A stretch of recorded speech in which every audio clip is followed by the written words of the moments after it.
राजस्थान के एक गांव में बलबीर सिंह नाम का एक ठाकुर रहता था। बलबीर सिंह की बड़ी बड़ी काली और घनी मूछें थीं। वह अपनी मूछों पर देसी घी लगाकर उन्हें खूब चमका कर रखता था। बलबीर सिंह जब भी अपने बाल कटाने और दाढ़ी बनवाने नाई की दुकान पर जाता तो नाई से कहता, सुनो, बाल काटना और दाढ़ी बनाना, लेकिन मूछ का एक भी बाल धोखे से मत काटना।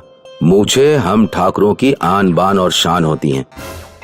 नाई ने बहुत संभल कर बलबीर सिंह की दाढ़ी बनाई, फिर भी गलती से मूछों का एक बाल कट गया। बलबीर सिंह ने नाई की खूब धुनाई की। बलबीर सिंह का पूरा ध्यान अपनी मूछों पर रहता था। वह काम धंधे की फिक्र बहुत कम करता था। सुनो जी, अब दिन भर मूछों पर ही ताव देते रहोगे या कुछ काम धंधा भी करोगे? कुछ ही महीनों में अनाज खत्म हो जाएगा। खेत पर जाओ और धान बो कर आओ। बुआई का मौसम चल रहा है। कुछ होश है अपनी मूछों के आगे या नहीं? पत्नी के कहने पर बलबीर सिंह ने जैसे तैसे चावलों की बुआई कर दी, लेकिन दुर्भाग्य से उस साल बारिश बिल्कुल भी नहीं हुई। गांव में सूखा पड़ गया और सारी फसल सूख गई। बलबीर सिंह के घर अनाज खत्म हो चुका था। उसका परिवार दाने दाने के लिए तरसने लगा। ठाकुर जी, किसी से जाकर कुछ रुपए उधार मांग लो, हमारे बच्चे रोटी के लिए रो रहे हैं। ठाकुर ने आज तक किसी से कर्ज नहीं लिया था, लेकिन इस बार परिस्थितियां ऐसी बनी हुई थीं कि बिना कर्ज लिए काम न चलता। ठाकुर गांव में निकल पड़ा। जिस डेयरी से वह देसी घी खरीदता था, उसके पैर वहीं रुक गए। डेयरी चलाने वाले लालाराम बनिए ने तुरंत भांप लिया कि आज ठाकुर की मूछों में वैसी चमक नहीं है। अरे ठाकुर साहब, क्या बात है? बाहर क्यों खड़े हो? अंदर आओ। इस महीने देसी घी नहीं खरीदोगे क्या? नहीं लाला, इस महीने देसी घी नहीं। समय का फेर है। घर में खाने को कुछ भी नहीं है। कुछ पैसे उधार लेने घर से निकला हूँ। ठाकुर साहब, मैं आपकी कितनी पीढ़ियों से परिचित हूँ। आपके दादा परदादा सब मूछों पर देसी घी लगाने के लिए यहीं से घी खरीदते थे। बताओ कितने रुपए की जरूरत है? अभी दे देता हूँ। ठाकुर जानता था कि लालाराम बनिया है, बिना कुछ गिरवी रखे पैसे उधार नहीं देगा। लाला, मुझे 10,000 चाहिए, लेकिन गिरवी रखने के लिए मेरे पास कुछ भी नहीं है। देखो ठाकुर, अब जो नियम है उसके हिसाब से तो चलना ही पड़ेगा। पैसे लोगे तो कुछ तो गिरवी रखना ही पड़ेगा। लेकिन मैंने कहा ना कि मेरे पास गिरवी रखने के लिए कुछ भी नहीं है। सोचो तो सही, तुम्हारे पास है एक चीज, तुम्हारी मूछ का बाल। अपनी मूछों का एक बाल गिरवी रखो और 10,000 ले जाओ।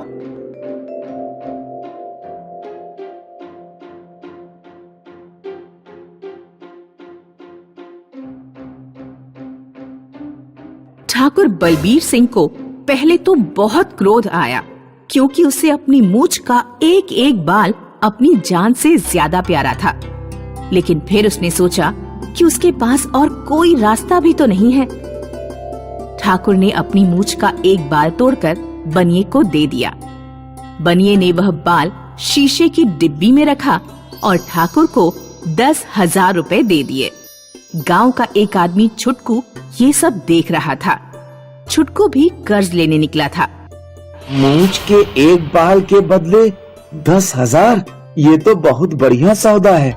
छुटकू तुरंत लालाराम के पास पहुंचा और अपनी मूछ का बाल देते हुए बोला, लालाराम, ये लो मेरी मूछ के 5 बाल और मुझे 50,000 दे दो। जैसे अभी तुमने ठाकुर को एक बाल के बदले 10,000 दिए थे। भागो यहाँ से, मूछ मूछ में फर्क होता है। तुम्हारी मूछों के बदले तो मैं एक फूटी कौड़ी भी नहीं दूंगा।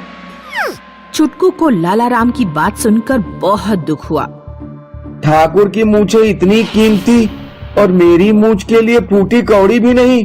ठाकुर की मूछें साफ करनी पड़ेंगी। एक रात जब बलबीर सिंह गहरी नींद में सो रहा था, तो छुटकू उसके घर में घुसा और उसने चुपचाप उस तरह से ठाकुर की पूरी मूछें ही साफ कर दी। अगले दिन ठाकुर ने जब आईना देखा तो उसके प्राण सूख गए। अब भला ठाकुर बिना मूछों के कैसे जिंदा रह पाता। बलबीर सिंह आत्महत्या करने एक सूखे कुएं पर पहुंचा, लेकिन तभी कुएं से एक आत्मा बाहर निकली। बलबीर सिंह, मैं तेरा परदादा हूँ। इतनी जल्दी तू जीवन से हार मान गया? ये ले जादुई मूछें। जादुई मूछें? हाँ, इन मूछों को लगा ले।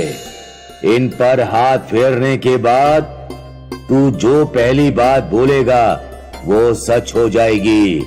लेकिन एक बात का विशेष ध्यान रखना, अगर तुम किसी इंसान पर जादू करोगे तो जादुई मूछों का जादू एक इंसान पर केवल एक ही बार होगा। बलबीर जादुई मूछ लगाकर घर पहुंचा। वह मूछों पर हाथ फेर कर बोला, 10 मिनट में मुझे 1 किलो देसी घी मिलेगा। कुछ देर बाद गांव का एक आदमी बलबीर सिंह के घर घी लेकर आया। ठाकुर, मेरे घर लड़के का जन्म हुआ है, इसी खुशी में देसी घी बांट रहा हूँ। ये तो चमत्कार हो गया। बलबीर ने फिर अपनी मूछों पर हाथ फिराया और कहा, लाला राम बनिया अपना कर्ज भूल जाए। इस तरह बलबीर सिंह ने जादुई मूछों पर हाथ फिरा फिरा कर अपने सभी स्वार्थों की पूर्ति कर ली। अब मेरे पास जरूरत की हर चीज है। बड़ा मकान, ढेर सारा देसी घी, खाने के लिए ढेर सारा खाना। अब जरा थोड़ी मौज मस्ती भी हो जाए। बलबीर गांव में जाता है। सामने जो आदमी जा रहा है वो कीचड़ में गिर जाए।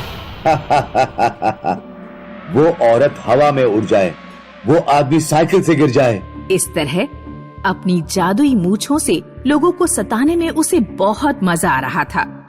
बलबीर ने देखा बहुत दूर एक औरत मटका लेकर आ रही है। किसी भिखारी ने उससे पानी मांगा, लेकिन औरत ने पानी नहीं दिया।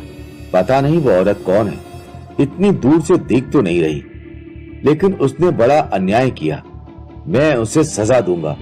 औरत हमेशा के लिए गंजी हो जाए। औरत जब गंजी हो गई तो बलबीर ने पास जाकर देखा। उसके होश उड़ गए, क्योंकि वह उसकी बीवी थी।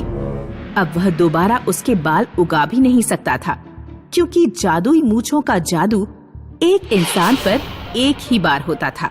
हाय राम, ये मैंने क्या कर दिया? मेरी पत्नी गंजी हो गई। कितनी बदसूरत लग रही है। मैं कितना अंधा हो गया था। तभी बलबीर के परदादा की आत्मा वहाँ आ जाती है। मैंने तुम्हें ये मूछें दूसरों को सताने के लिए नहीं दी थी। तुम किसी को दंड देने वाले कौन होते हो? अब भुगतो अपनी करनी का फल। आज से ये मूछें साधारण मूछें ही रहेंगी, इनमें कोई जादू नहीं रहेगा। बलबीर को अपने ऊपर बहुत पछतावा होता है। मैंने जादुई मूछों का गलत फायदा नहीं उठाया होता तो मेरी पत्नी गंजी ना होती और जादुई मूछें भी मेरे पास रहती। ये कहानी है लीला की, जो सेठ लालचंद की इकलौती बेटी थी। सेठ लालचंद बहुत ही अमीर थे। उनके पास बहुत सारी जमीन, खेत खलियान और बंगले थे। सेठ लालचंद अपनी बेटी को बहुत प्यार करते थे, इसीलिए उसकी हर इच्छा पूरी करते। पिताजी, मुझे नई झुमके चाहिए। कल ले आऊंगा मेरी गुड़िया। यहाँ तक कि वो अपनी बेटी की बेफिजूल की जिद भी पूरी करते थे। हमारे आम के बागान में वो जो बुढ़ा आदमी रहता है, उसकी शक्ल बिल्कुल अच्छी नहीं है, आप उसे बदल दीजिए। सेठ लालचंद के इतने लाड से लीला बिगड़ चुकी थी। वो किसी की भी बेइज्जती कर देती थी। हाय, मर गया। आंखें नहीं है क्या? देखकर नहीं चल सकते? बेटा, गलती तुम्हारी थी। उल्टा चोर कुतवाल को डांटे। मेरी गलती नहीं है, तुम्हारी गलती है। रमा, बताओ इन्हें कि इनकी गलती है। अरे रहने दो ना लीला, बुजुर्ग हैं, गलती हो गई होगी। एक दिन की बात है, लीला और उसकी 2 सहेलियां नदी किनारे लगोरी खेल रही थीं। अब मेरी बारी। नहीं गिरा, अब मेरी बारी। जैसे ही रमा ने गेंद फेंकी, सारी चिप्पियां गिर गईं। मैं जीत गई, मैं जीत गई। नहीं, तुमने चीटिंग की है। अरे ये क्या बात हुई लीला? तभी लीला का ध्यान एक आम के पेड़ की ओर गया। लीला दौड़ती हुई उस आम के पेड़ के पास पहुंची। रमा, चल अब निशाना लगा। तीनों सहेलियां कैरियों को अपना निशाना बनाने लगीं। उन सभी ने कुछ कैरियां तोड़ लीं। रमा और जया वही कैरियां खाने लगीं, लेकिन लीला और अधिक कैरियां तोड़ने लगीं। अरे लीला, बहुत हो गया, अब खा भी लो। नहीं, हरगिज नहीं, मैं सारी कैरियां तोड़ के ही रहूंगी। सारी कैरियों की क्या जरूरत है? हम तो सिर्फ 3 ही लोग हैं ना, इतनी बहुत है। लीला ने अपनी सहेलियों की बात नहीं सुनी और वो फिर भी कैरियां तोड़ती रही। और फिर जादू हुआ और वो आम का पेड़ बोलने लगा। रुक जाओ लीला। लीला की दोनों सहेलियां घबरा गईं और कांपने लगीं। मैं आम का पेड़ हूँ। तुम कैसे बोल सकते हो? वो जरूरी नहीं है। तुम इतनी सारी कैरियां क्यों तोड़ रही हो? अपने लिए। क्यों, तुम इतनी सारी कैरियां खाओगी? नहीं, लेकिन मैं सबकी सब तोड़ के ही रहूंगी। क्यों? क्योंकि मैं लीला हूँ और मुझे जो चाहिए वो सब मैं हासिल कर ही लेती हूँ। इतनी सी उम्र में इतना घमंड अच्छा नहीं लीला। घमंड क्यों ना करूँ? मेरे पापा सेठ लालचंद हैं, इस गांव के सबसे अमीर इंसान। तुम ऐसे नहीं समझोगी, तुम्हें सबक सिखाना ही पड़ेगा। जादुई आम के पेड़ ने जादू किया और लीला की मूछें आ गईं। जब लीला अपनी सहेलियों की ओर घूमी, लीला, तेरी मूछें हैं। क्या? लीला ने अपनी मूछों को हाथ लगाया और चिल्लाने लगी। हाँ, अरे अरे, मुझे माफ कर दो, कृपया मुझे माफ कर दो। अब क्या हुआ? तुम तो सेठ लालचंद की बेटी हो ना, तो इस तरह भीख क्यों मांग रही हो? मेरी भूल हो गई, कृपया मुझे माफ कर दो।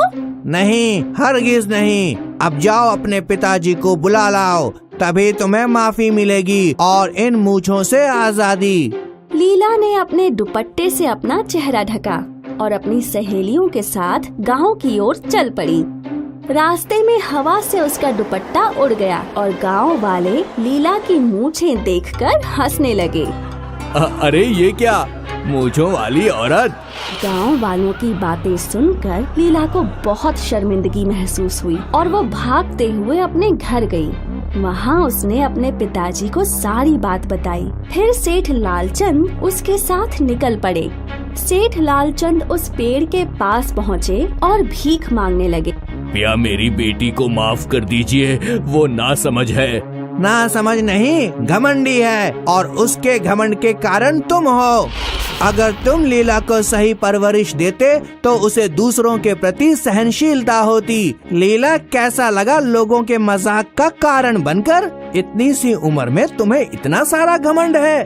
मुझे माफ कर दीजिए, आज के बाद मैं कभी पैसों का घमंड नहीं करूँगी। कृपया मुझे माफ कर दीजिए। दोनों बाप बेटी को अपने किए पर पछतावा था। ये देखकर जादुई पेड़ को उन पर दया आ गई। उसने वापस लीला को ठीक कर दिया। फिर पेड़ ने लीला को सीख देते हुए कहा, घमंड अच्छे अच्छों को ले डूबता है। तुम तो अभी बच्ची हो, घमंड से दूर रहो। कांता देवी के 2 बेटे थे, जय और विजय। दोनों की अब शादी की उम्र हो गई थी, इसलिए कांता देवी आज उनके लिए लड़कियां देखने जा रही थी। जय विजय, चलो, लेट हो रहा है। आ गया माँ, आ गया माँ। तीनों लड़की वाले के घर पहुंचे। ये मेरी बेटी माया है और ये मेरे बड़े भाई की बेटी ममता। आपके बड़े भाई यहाँ नहीं हैं? वो सालों पहले चल बसे। ममता को भी मैंने ही पाला है। अच्छा है, तीनों बहनें साथ रहे, उससे अच्छा क्या होगा। मैं भी यही चाहता हूँ। दोनों परिवार खुश हो गए और सब ने मिठाई खाई।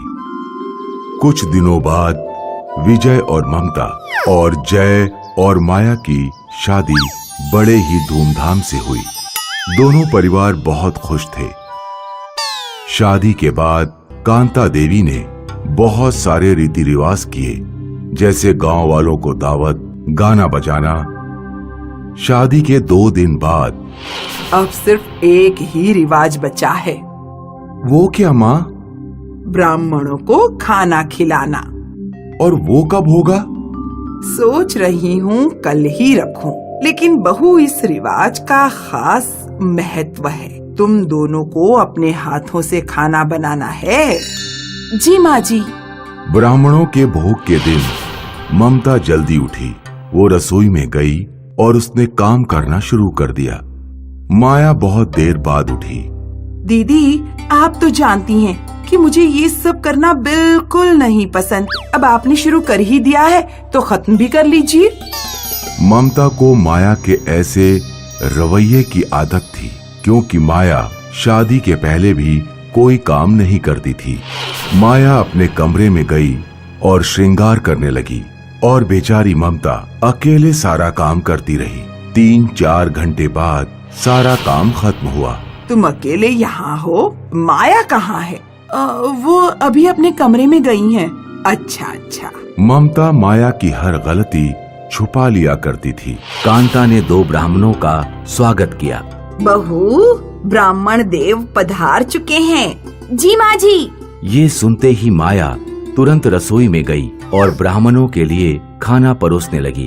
ब्राह्मण देव, आरंभ कीजिए। ब्राह्मणों ने खाना शुरू किया। माया दोनों ब्राह्मणों को भोजन परोसती रही। उनका भोजन हो जाने के बाद, भोजन बहुत स्वादिष्ट था। किसी ने बड़ी निष्ठा से बनाया था। हाँ, मेरी दोनों बहुएं सुबह से मेहनत कर रही हैं। दोनों ब्राह्मणों ने एक दूसरे की ओर देखा।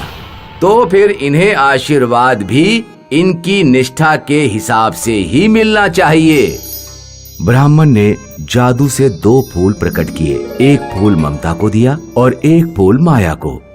और फिर दूसरे ब्राह्मण ने कुछ मंत्र पढ़े और तुरंत ममता के फूल से जादुई धुआं निकलने लगा, जो उसके गले में हार बन गया। धन्यवाद। फिर माया के भी फूल से धुआं निकला, लेकिन वो हार नहीं बना, बल्कि वो मूछे बन गई। अरे अरे, ये क्या हो रहा है? ब्राह्मण देव दोनों हंस रहे थे। महाराज, ये क्या है? ये निष्ठा का फल है। कांता, तुम्हारी सिर्फ एक बहू ने सारा भोजन बनाया था और दूसरी सिर्फ श्रृंगार कर रही थी। कांता गुस्से से माया की ओर देखने लगी। महाराज, मुझे क्षमा कर दीजिए। मैं आगे से ऐसा कभी नहीं करूंगी। ममता, तुम बहुत निर्मल हो, लेकिन याद रहे, दूसरों से हमेशा दबोगी तो वो तुम्हें दबाएंगे। मुझे माफ कर दीजिए। इस बार हम तुम्हें माफ कर रहे हैं, लेकिन आइंदा ऐसा मत करना। दूसरों की प्रशंसा लूटना अपराध है। ब्राह्मणों ने अपना जादू उलट दिया। माया की मूछें गायब हो गईं और दोनों ब्राह्मण वहां से चले गए।